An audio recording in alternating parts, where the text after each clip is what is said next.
Hello and welcome to Samdan's Couch. Today I'm going to install an additional internal SSD into my PlayStation 5 and show you how the installation works, and I'll tell you my opinion about how it performs. I chose to buy the Sabrent Rocket 4 Plus SSD with 4TB of space.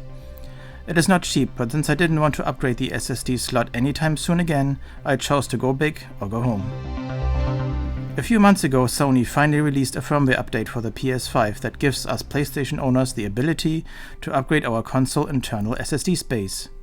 Before the firmware update, the only option we had to expand our space for games was to connect an external hard drive or an external SSD using USB 3, and with these options we could only archive PS5 games onto the external drives and not play directly from them.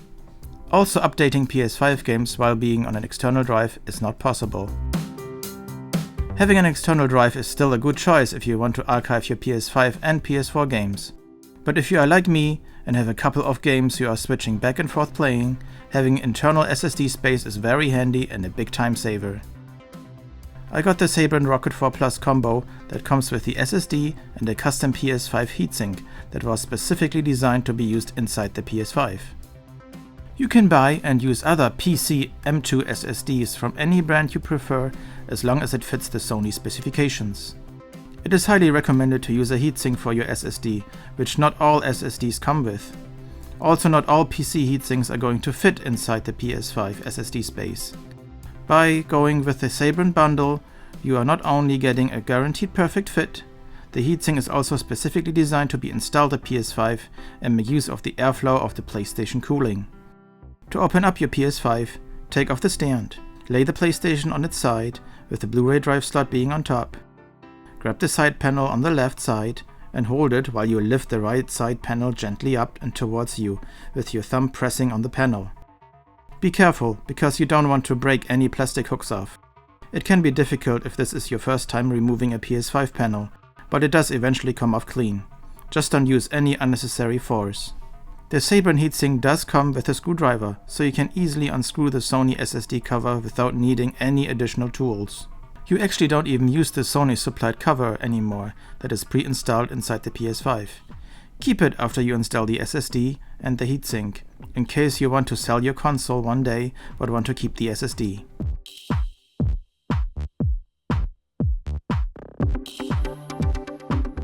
Take out the smaller screw at the top left where you can see the number 110. It is a screw and a spacer piece that will come out in your hand.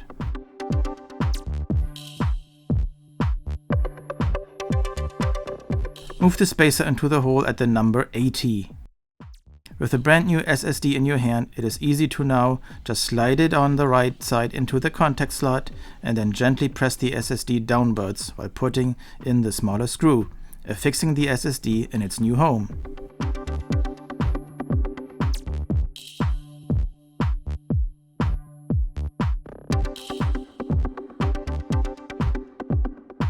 The heatsink itself is going to replace Sony's original cover. It has special grooves in it that enhances the airflow compared to the original cooling solution from Sony or other heatsink manufacturers. Before removing the sticker on the heatsink, it is smart to get a feel for it, how the heatsink will fit into this spot. Just like the SSD, the heatsink goes in on the right side first, and then you press it slowly but firmly down onto the SSD itself. Once you have a feel for it what you are going to do, remove the sticker and go ahead putting on the heatsink. I like to firmly press on the heatsink to make sure it sits 100% even on the underlying SSD, moving my fingers up and down from each side. While holding it down with one hand, take the big Sony cover screw and screw the heatsink into its place. I like to make sure that the screw sits really tight. Heat and vibration should not be able to move the screw in the future. Everything should feel flush to the case now. Grab your PS5 side panel and press it gently down and to the left until you hear a pop sound. Screw your stand screw back in and we are ready to go. When booting up the PS5 after the installation, it will instantly ask you to format the SSD so that it can be used. This is a very quick process and tells you the speed of the SSD at the end of it. The speed test itself though doesn't seem to be super representative. In my first install, the benchmark told me the SSD would have a read speed of 6119 megabytes per second. I reformatted the SSD a second time to get another benchmark result, and it came back with around 6381 megabytes per second. After formatting, you can change the installation location if you like new games to either go to the PS5 original SSD or the newly installed SSD. Now onto some numbers. I don't have another SSD laying around, but maybe you want to make some comparisons with the SSD you have installed in your PS5. So here are some times doing a copy and write example using the Sony SSD and our brand new Sabrent SSD. Copying the game Deathloop from Sony's SSD to the Sabrent SSD took 25.82 seconds.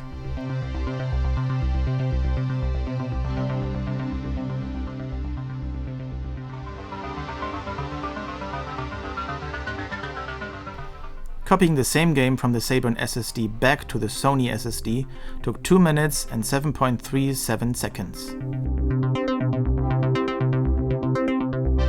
Now to the load times.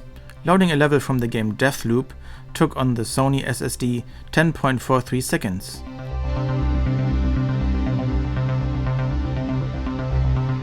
Loading the same save game from the Sabrent SSD took 11.13 seconds. Winner in this case is the Sony SSD, but wait.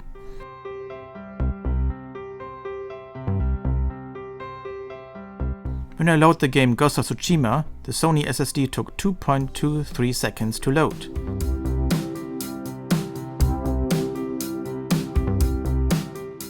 The Sabrent SSD only 2.09 seconds, which makes the Sabrent SSD the winner in this case.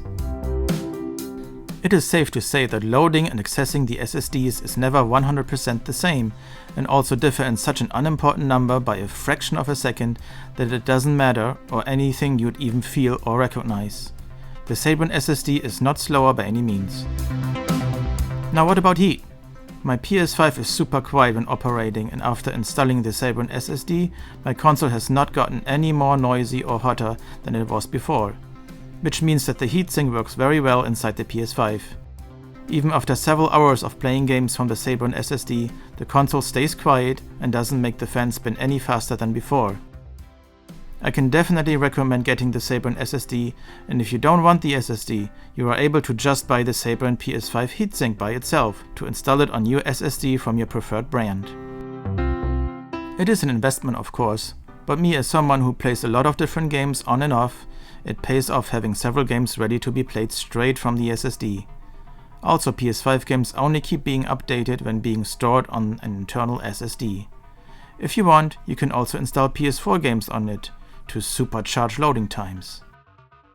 If 4TB is too much for you, you can also get the same bundle with 500 MB, 1TB, 2TB, or if you want even more space, an 8TB is also available. I hope this review could give you some insight of the process and the experience of upgrading your SSD space of your PS5 and the performance of the Sabrent SSD heatsink combination. Thank you for watching, and please consider giving this video a like if you enjoyed it, and please don't forget to subscribe to this channel to never miss a video from us. See you next time on Sam Dan's Couch.